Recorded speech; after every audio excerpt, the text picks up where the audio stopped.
नमस्कार दोस्तों, स्वागत है आपका इस नए वीडियो में। पिछले कुछ वीडियोस में हमने देखा कि म्यूचुअल फंड्स क्या है, कैसे काम करता है, इसके एडवांटेजेस क्या है, इसमें रिस्क क्या इन्वॉल्व है। और आज के वीडियो में हम देखेंगे कि हमारे पास क्या अलग अलग ऑप्शंस है म्यूचुअल फंड्स में इन्वेस्ट करने के लिए। तो आइए देखते हैं।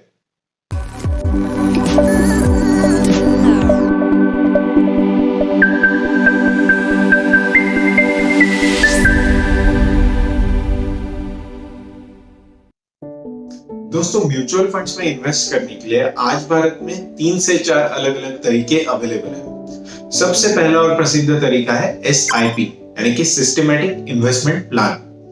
SIP के जरिए आप म्यूचुअल फंड में हर महीना या फिर हर क्वार्टर यानी एक पर्टिकुलर फ्रीक्वेंसी से एक फिक्स्ड अमाउंट इन्वेस्ट कर सकते हैं। ये अमाउंट मात्र 500 से 1000 रुपए से भी आप शुरुआत कर सकते हैं।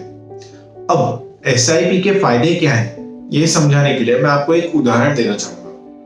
मान लीजिए मेरी 10,000 की SIP शुरू है। अब हर महीने के 1 तारीख को वो 10,000 रुपए मेरे बैंक अकाउंट से म्यूचुअल फंड्स में इन्वेस्ट हो रहे हैं।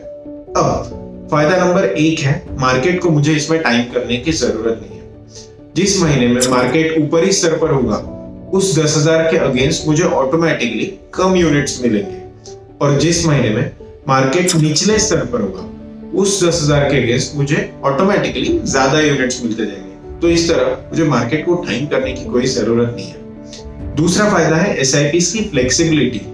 आप SIP अमाउंट को कभी भी बढ़ा सकते हैं, कम कर सकते हैं। जैसे कि मान लीजिए आज कोई वर्क फ्रॉम होम कर रहा है तो वो 10,000 इन्वेस्ट कर पा रहा है, SIP 10,000 की कर पा रहा है। अब 6 महीने बाद, 1 साल बाद उसे ऑफिस बुला लिया गया और वो 10,000 रुपए नहीं अफोर्ड कर पा रहा है, तो वो 10,000 के 8,000 कर सकता है, 5,000 कर सकता है।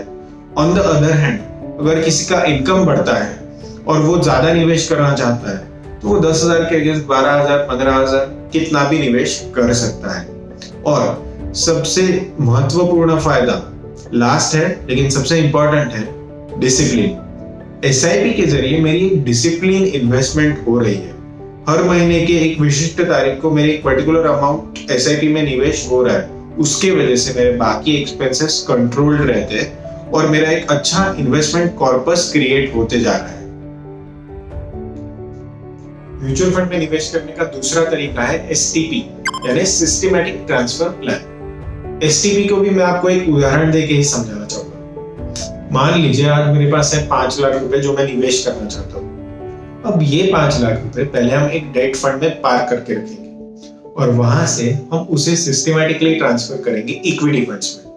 अब सिस्टमैटिकली ट्रांसफर करेंगे यानी एग्जैक्ट क्या करेंगे, तो हम डेट फंड में से एक फिक्स अमाउंट को एक पर्टिकुलर फ्रीक्वेंसी से ट्रांसफर करते जाएंगे इक्विटी फंड्स में।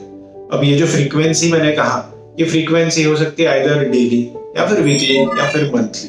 और जो फिक्स अमाउंट मैंने कहा, दैट डिपेंड्स आप क्या कॉर्पस डेट फंड में पार्क करके रखिए। तो हमारे उदाहरण के हिसाब से हमने 5 लाख रुपए जो डेट फंड में डाले हैं, वहां से हम 6 से 8,000 रुपए महीना हर हफ्ते ट्रांसफर करते जाएंगे इक्विटी फंड्स में। अब डेट फंड क्या है, इक्विटी फंड क्या है, अगर ये आपको जानना है तो आपको हमारा प्रीवियस वीडियो देखना पड़ेगा। अब देखते हैं STP से हमें बेनिफिट क्या मिलेगा। क्योंकि आज मैंने पूरे पैसे इक्विटी फंड्स में नहीं डाले, मैंने कुछ डेट में रखे, कुछ इक्विटी में मैं ट्रांसफर कर रहा हूँ धीरे धीरे, तो उस हिसाब से मेरी रिस्क बैलेंस्ड हो गई है। दूसरा फायदा है रूपी कॉस्ट एवरेजिंग का। जैसे कि हमने SIP में देखा, वहां हम मंथली इन्वेस्टमेंट कर रहे थे तो हमारा मंथली एवरेजिंग हो रहा था। तो इस केस में हम हर हफ्ते ट्रांसफर कर रहे हैं तो हमारा हर हफ्ते रूपी कॉस्ट एवरेजिंग का बेनिफिट हमें मिलते जा रहा है। और तीसरा फायदा है बेनिफिट ऑफ मार्केट अपॉर्चुनिटीज। अब यही उदाहरण को हम देखते हैं। जैसे मैंने 5 लाख रुपए डेट फंड में रखे हुए हैं, हर हफ्ते 6,000 रुपए मेरे ट्रांसफर हो रहे हैं। मान लीजिए यहाँ से 6 महीने बाद मार्केट का स्तर 10-12% नीचे की तरफ आ जाता है। अब मार्केट का स्तर नीचे आना यानी हमारे लिए वो एक अपॉर्चुनिटी हो गई। अब अपॉर्चुनिटी में बेनिफिट लेना है, अपॉर्चुनिटी में इन्वेस्टमेंट और बढ़ाना। तो मेरे पास डेट फंड में 6 महीने बाद अभी भी 2-2.5 लाख रुपए बचे हुए हैं, तो वहां से मैं एक बल्क अमाउंट उठा के इक्विटी फंड्स में डालूंगा। तो वहां पे मैं उस मार्केट अपॉर्चुनिटी का बेनिफिट उठा रहा हूं। तो इस तरह STP से हमें इन बेनिफिट्स का उपयोग हो सकता है। म्यूचुअल फंड में निवेश करने का तीसरा तरीका है SWP यानी systematic withdrawal plan. SWP option usually वो लोग इस्तेमाल करते हैं जिन्हें रेगुलर कैश फ्लो की रिक्वायरमेंट होती है, जैसे कि जो लोग रिटायर हो गए हैं वो, या फिर स्कूल कॉलेजेस के ट्रस्ट, या फिर किसी मंदिर का ट्रस्ट। SWP को हम यूजुअली SIP का ऑपोजिट कहते हैं। जैसे SIP में आप हर महीने निवेश करते हैं, वो अमाउंट आपके बैंक अकाउंट से म्यूचुअल फंड में ट्रांसफर होते जाता है, वैसे ही SWP में आप पहले एक बड़ा अमाउंट म्यूचुअल फंड में निवेश करते हैं और उस पर जो आप विड्रॉल ले रहे हैं हर महीने या फिर हर क्वार्टर, वो आपके बैंक अकाउंट में डिपॉजिट होते जा रहे हैं। अब ये जो विड्रॉल है ये आप 6 से 8% के बीच में ले सकते हैं। अब SWP को हम एक एग्जाम्पल के द्वारा समझने की कोशिश करते हैं। मान लीजिए आज मेरे पास है 15 लाख रुपए जो मैं म्यूचुअल फंड में निवेश कर सकता हूँ और उस पर मुझे 8% से SWP चाहिए। अब 15 लाख का 8% यानी 1,20,000 रुपए साल का और महीने का 10,000 रुपए। तो आज मैंने 15 लाख रुपए म्यूचुअल फंड में इन्वेस्ट किए, अगले ही महीने से 10,000 रुपए महीना मेरे खाते में डिपॉजिट होते जा रहा है। अब over the period of time, जब आप 10 साल 12 साल बाद अपना पोर्टफोलियो देखेंगे तो ये जो आपने इनिशियल इन्वेस्टमेंट किया है 15 लाख का, उस पर भी आपको कैपिटल एप्रिसिएशन दिखेगा। मतलब आपने विड्रॉल तो 10 साल 12 साल 10,000 रुपए प्रति माह के हिसाब से उठा ही लिया, उसके बावजूद आपने जो इनिशियल कैपिटल इन्वेस्ट किया था उस पर भी आपको एप्रिसिएशन दिखेगा।